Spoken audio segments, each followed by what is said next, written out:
On the morning of June 4th, 1942, a Japanese dive bomber pilot pushed his aircraft into a screaming vertical descent over the Pacific and looked down through his windscreen at a ship that, according to the official records of the Imperial Japanese Navy, no longer existed. It was an American aircraft carrier. Long, flat, deliberate, cutting a clean white wake across water so blue it looked painted, and the pilot had every reason to believe he was staring at a ghost, because a little more than 3 weeks earlier, in the humid green waters of the Coral Sea, his navy had reported that exact carrier, the USS Yorktown, as finished, crippled beyond saving, struck from the ledger of enemies that still had to be dealt with. Tokyo had celebrated it. The planners at Midway had built their entire battle around it, counting the American carriers the way a man counts the bullets left in a revolver, and they had counted the Yorktown as already spent. Yet here she was, turning into the wind, launching aircraft, alive. The pilot did what pilots do. He attacked. His bombs went down, fires bloomed across her deck, and he flew home, believing he had helped kill her. And then, a few hours later, a second wave of Japanese aircraft found an American carrier in almost the same patch of ocean, undamaged, calm, working her planes as though nothing had happened, and they attacked that one too, and reported it as a separate ship. 2 carriers struck in one afternoon. The Imperial Navy's tally keepers wrote it down as 2. It was 1. It was the Yorktown, patched and burning and patched again, and the men who fought her had put her fires out so completely between the 2 attacks that a professional enemy could not believe it was the same vessel. There is a Japanese word for the feeling those men were circling without ever quite landing on it. The word is massacre. It does not translate cleanly. It means something like, surely not, or it cannot be, or you must be joking, the sound a rational person makes when reality hands him a fact he is not willing to sign for. And somewhere in the tile-roofed offices of the Navy Ministry in Tokyo, throughout the years this story covers, there was a staff officer who wrote that word, again and again, in the margins of intelligence reports about the United States. Beside every American shipbuilding figure that crossed his desk, when the numbers climbed past what any sane navy could achieve, he wrote massacre. Surely not. It cannot be. This is the story of every reason he had to be right, and the one reason he turned out to be catastrophically wrong. It is the story of a claim that the finest naval minds in Japan held as simple engineering common sense, that no nation on earth, not even America, could design, lay down, build and send to sea a fleet aircraft carrier inside a single year. They were not being arrogant when they believed that. They were being correct by every rule of shipbuilding that had ever existed. And it is the story of what happened to men who were correct about the rules and wrong about the enemy, which is the most dangerous thing a soldier can be. Because the moment that officer finally stopped writing massacre is the moment Japan had already lost the Pacific, and the reason he stopped is stranger and quieter and more devastating than any battle in this entire war. But we have to start with the ghost. We have to start with why the Yorktown was there at all. When the Yorktown limped out of the Coral Sea in May of 1942, she was not a ship anymore so much as a warning. A single Japanese bomb had punched through her flight deck and detonated deep inside her, killing dozens of men and warping her structure in ways that the engineers who examined her described in the flat, hopeless language engineers use when they want to be believed. The estimate at Pearl Harbor was 90 days, 3 months of dry dock work to make her fit to fight again. That was not pessimism. That was the honest professional number, the kind of number the Japanese themselves would have accepted without argument. Because in the Imperial Japanese Navy, a wound like that meant a ship went away for a season and came back when it came back.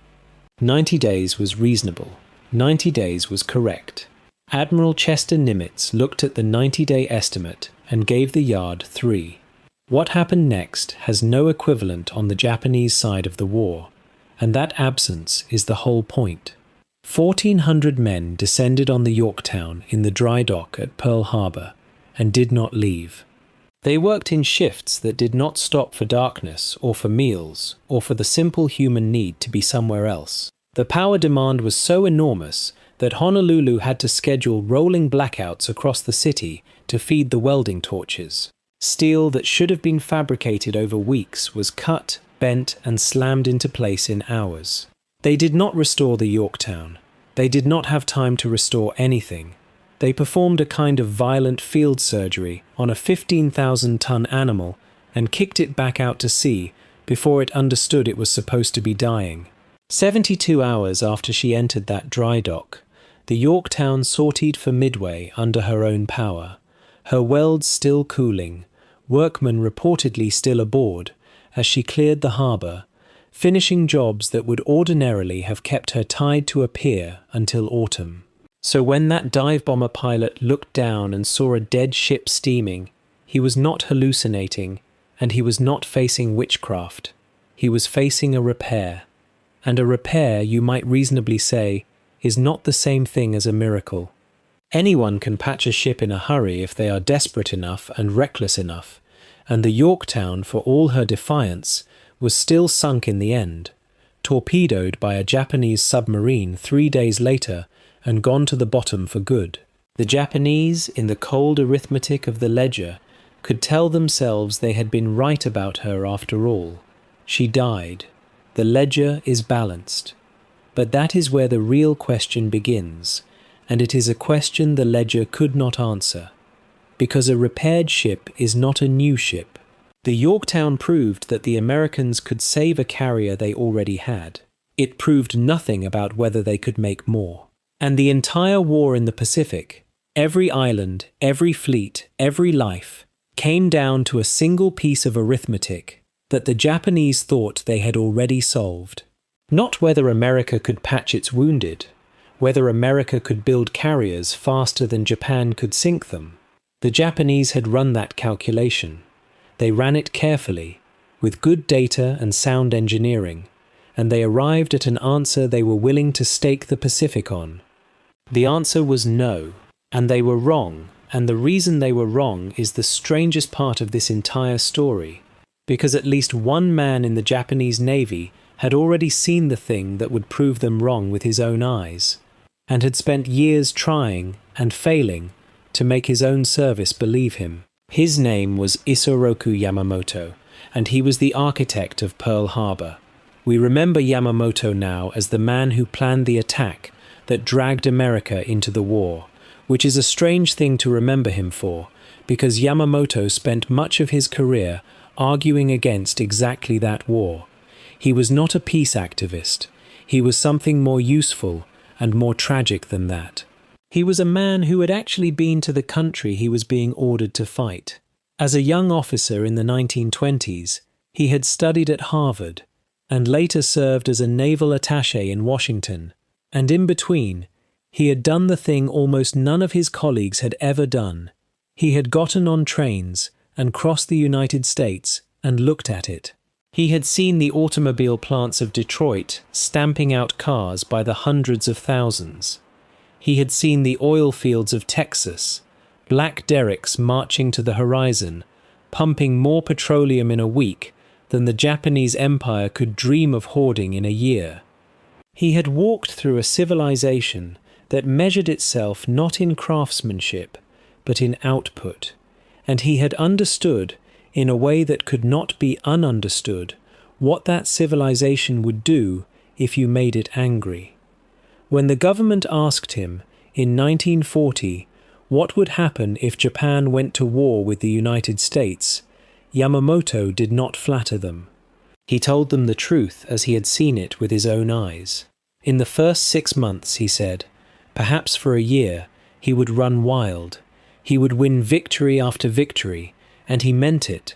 And at Pearl Harbor and Singapore and across the Pacific, he delivered exactly that. But after that first year, he warned, He had utterly no confidence. None.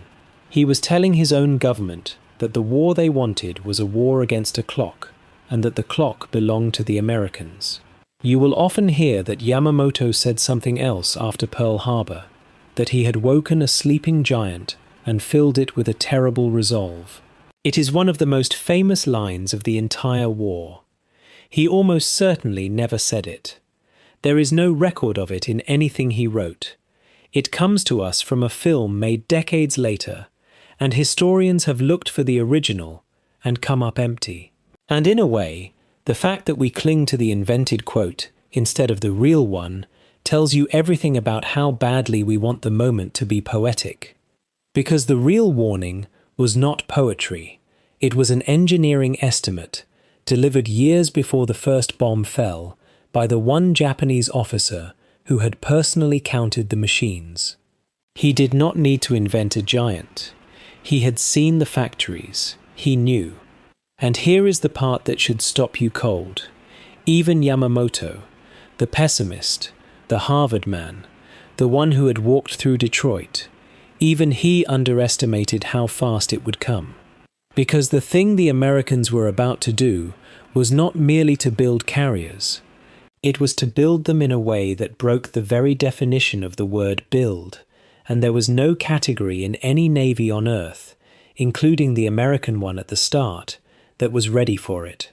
To understand how impossible it looked, you have to understand what building an aircraft carrier meant to a professional in 1941. A fleet carrier was the single most complicated object a nation could manufacture. It was an airfield and a power plant, and a floating city and a fortress, all welded into one hull, and it was assembled the way a cathedral is built, slowly, by specialists, from the keel up, each stage waiting on the one before it. Before the war, a first-class carrier took 3 to 4 years to complete, and everyone accepted that, the same way everyone accepts that a child takes years to grow. You could not rush it any more than you could rush a season. The Japanese knew this. The British knew this. The Americans knew this. It was not an opinion. It was the accumulated experience of every shipwright who had ever lived. A carrier in a year was not ambitious. It was childish. It was the kind of thing a man said when he did not understand ships. So when American planners began talking, in 1940 and 1941, about a class of new fleet carriers that would be built not in 4s but in dozens, and not in years but in months, the Japanese naval attachés, who caught wind of it, did the professional thing. They filed it, and they doubted it, and somewhere a staff officer picked up his pen and wrote Masaka in the margin. Surely not. And on the evidence available, on every rule that had ever governed the building of warships, he was not being foolish. He was being an expert. The ship that was about to make a fool of every expert was called the USS Essex. Her keel was laid down in the spring of 1941, before Pearl Harbor, before America was even in the war, in a shipyard in Virginia, and what happened to her over the following months was not shipbuilding as the world understood it. It was something closer to industrial choreography. The Americans had stopped building carriers the way you build a cathedral and started building them the way you build an argument. In parallel, all at once, every piece being fabricated somewhere else at the same time and arriving to be joined at the exact moment it was needed. Whole sections of hull were welded up as prefabricated modules and lifted into place. Welding replaced riveting almost everywhere it could, because a weld is faster than a rivet, and a rivet needs a skilled man on each side of the steel, and there were not enough skilled men in the world for what America was about to attempt. The Essex was launched in the summer of 1942 and commissioned into the fleet at the very end of that year. From keel to commission, from a bare shipway to a warship ready to kill, she had taken roughly 20 months, and she was the slow one. She was the prototype, the first of her kind, the ship they were still learning on. Then they built her again, and again, and again, because the Essex was not a ship. She was a template, the United States built 24 of the Essex class, one flowing after another out of the yards on both coasts, and as the workers learned the rhythm, the times collapsed. 20 months, then 18, then some of them slamming from keel to commissioning in 14, 15, 16 months. Carriers that the entire naval world agreed required 3 or 4 years were sliding down the ways in a little over 1, and these were not cut-rate ships, not cheap imitations of the real thing. The Essex class was the finest fleet carriers of the war, bigger and tougher and deadlier than what they replaced, the ships that would carry the American flag into every major battle from 1943 onward, and never lose a single one of their number to enemy action. The Japanese officer with his pen had been right that a carrier in a year was impossible by the old rules. The Americans had simply thrown out the old rules and printed a new one, and the new rule said a year was generous. And I want to be honest with you here, because it would be easy to let this become a story about America being magnificent, and that is not quite the story.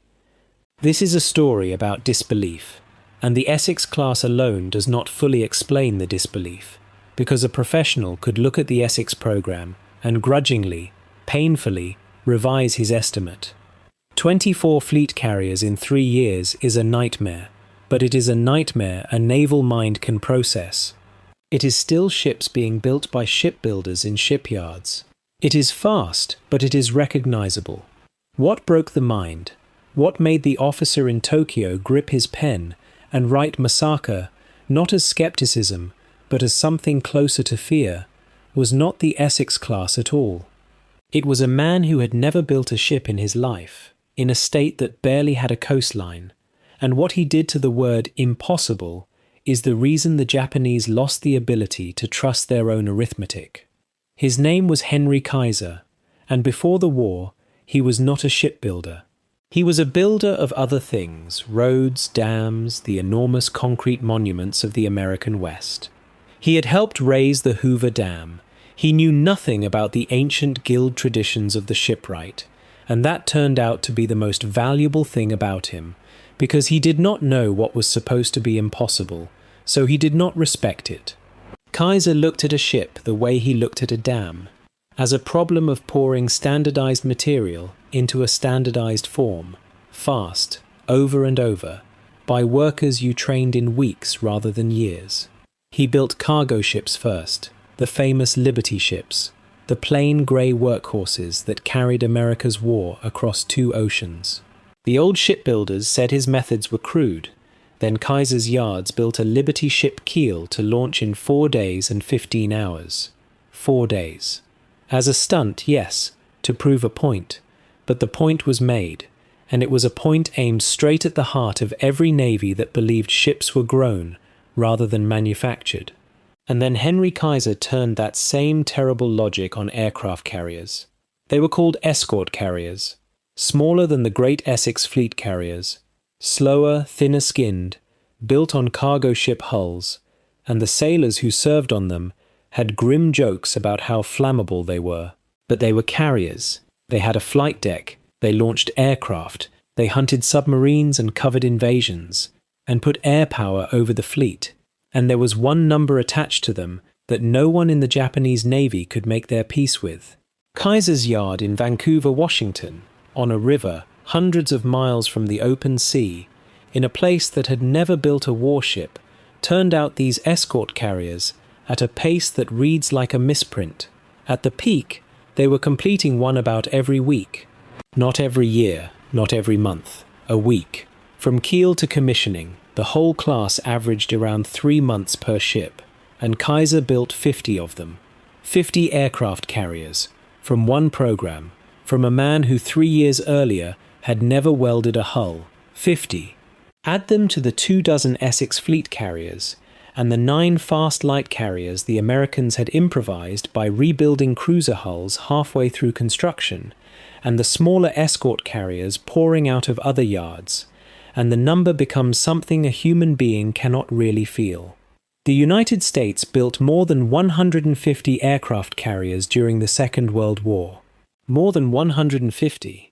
In the same span, The Empire of Japan, a nation whose entire strategic identity was built around naval air power, whose officers had studied carriers longer and arguably understood carrier tactics better than anyone alive at the war's start, completed fewer than 20. And here is where the story stops being about steel and starts being about the human mind, because those American numbers were not secret. This is the part that should keep you here to the very end. The Japanese knew. Their intelligence was not blind. They could read American newspapers, which printed launch after launch with patriotic pride. They had attachés and analysts and access to public shipping registers.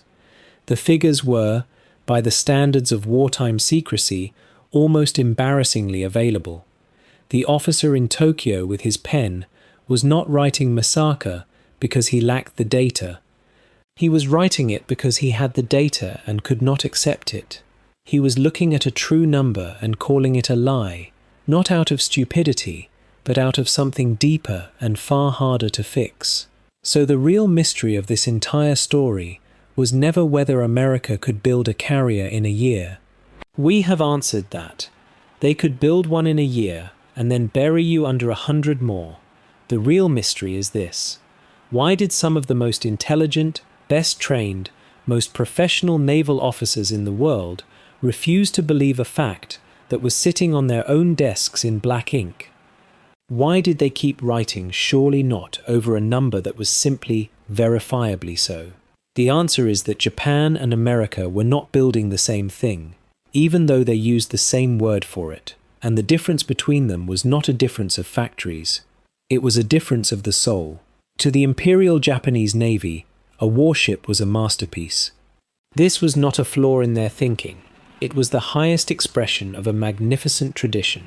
Japanese naval architecture was some of the most brilliant in the world, and Japanese shipwrights built the way a master swordsmith forges a blade, slowly, personally, obsessively, folding excellence into the metal by hand. The supreme monument to this philosophy was the battleship Yamato, the largest and most powerful battleship ever built by anyone, a floating cathedral of steel and guns that represented years of devoted, painstaking, incomparable craft. The Yamato was a work of art. Everyone who saw her said so. And a work of art by its nature is singular. You do not stamp out masterpieces. You do not mass-produce a sword. The very idea is a kind of insult to the thing. So when a Japanese officer looked at the American numbers, the reason he could not believe them was not that he could not do the multiplication. It was that the multiplication described something his entire understanding of the world said could not be a warship. In his mind, a carrier was a masterpiece, and you cannot build 150 masterpieces any more than you can hire 500 Michelangelos. The number had to be a lie or a bluff or an accounting trick, because the alternative, that the Americans had simply stopped treating warships as masterpieces and started treating them as product, as something you print, as the naval equivalent of an automobile rolling off a line in Detroit. That alternative was not just alarming, it was almost obscene. It violated something he believed about what a warship was. And so he wrote massacre, and he meant it, and every time he wrote it, he was defending not his intelligence estimate, but his entire civilization's idea of excellence. That was the category error that lost the Pacific.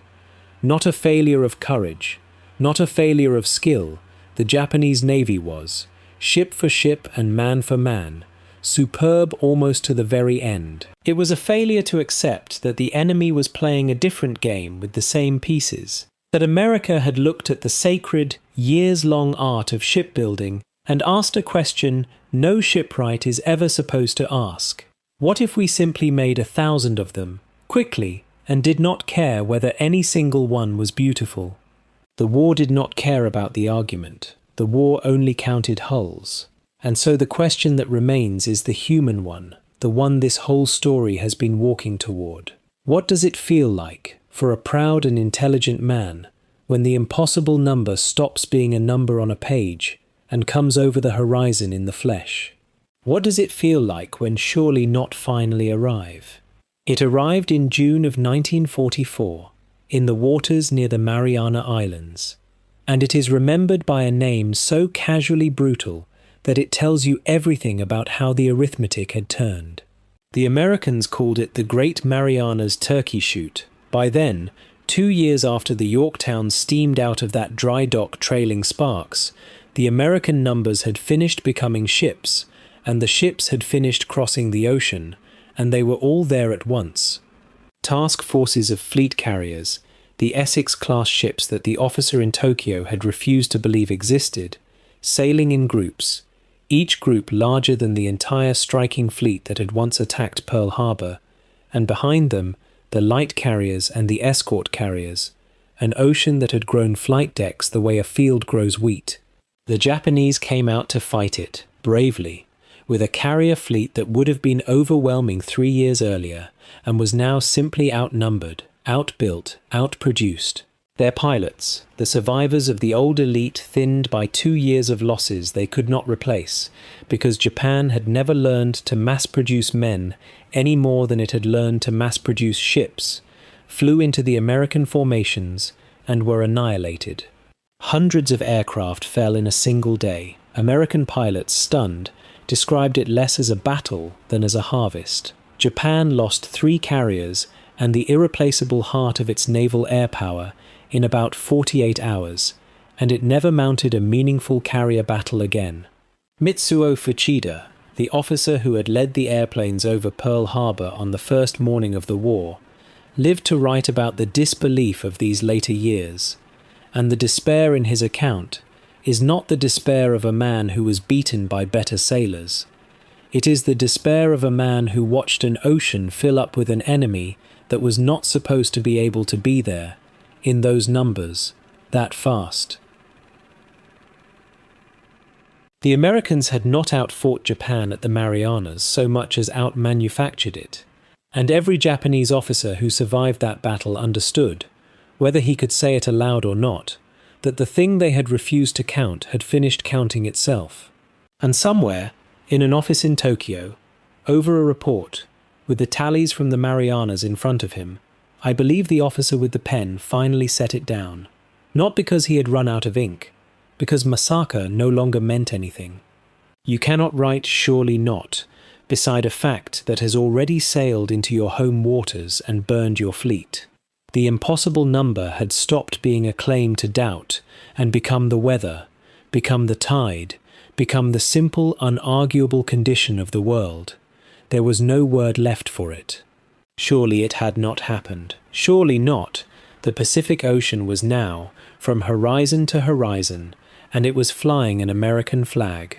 Go back, one last time, to that dive bomber pilot on the morning of June 4th, 1942, looking down at the Yorktown, the ship his Navy's records swore was already dead. He thought he was looking at a ghost. He was wrong about that, the way his whole Navy would be wrong about the larger thing, and the 2 errors were the same error wearing different clothes. The Yorktown was not a ghost, she was a preview. She was America saying, in the language of welded steel and 72 sleepless hours, we do not accept your timeline, and if a single wounded carrier could refuse to die on the schedule the enemy had written for her, then a nation of shipyards could refuse the schedule for an entire ocean. The pilot did not have the words for what he was seeing, and neither did the men who counted her as 2 ships, and neither did the officer with his pen. None of them had a word for it, because the word they kept reaching for was Masaka, and Masaka was a word for things that do not happen. This happened. That, in the end, is the quiet and terrible lesson underneath all the steel. The Japanese Navy did not lose the Pacific because its sailors were less brave, or its officers less skilled, or its ships less beautifully made. In each of those things it was the equal of anyone and the better of most. It lost because it mistook a fact for an insult, and refused to count what it did not want to be true, and by the time it agreed to believe the number had already become a fleet. There is no braver or more disciplined way to lose a war than to look at the truth and write surely not in the margin, and there is no lesson that reaches further beyond that ocean and that decade, into every boardroom and every command post and every life where a person is handed a fact they were not willing to sign for. The enemy you can see, you can fight. The enemy you refuse to believe in has already won. They built a carrier in a year. Then they built 150 of them, and the men who had sworn it could not be done lived long enough to watch every one of those ships come over the horizon, and to understand, far too late, that the war had been decided not on the water, but in the factories, and not by the courage of the men who fought it, but by the imagination of the ones who refused to accept that excellence and abundance could ever be the same weapon. If this brought that vanished world a little closer, and if you believe these stories deserve to be remembered while there is still anyone left to tell them, take a moment before you go. Like this video, so more people find it. Subscribe to Frontline WW2 Tales so the next story reaches you. And tell me in the comments, where in the world are you watching from tonight? Leave one word for the 1,400 men who worked 72 hours without sleep to send a dead ship back to sea. They never expected to be remembered. Let's prove them wrong, the way the Yorktown did.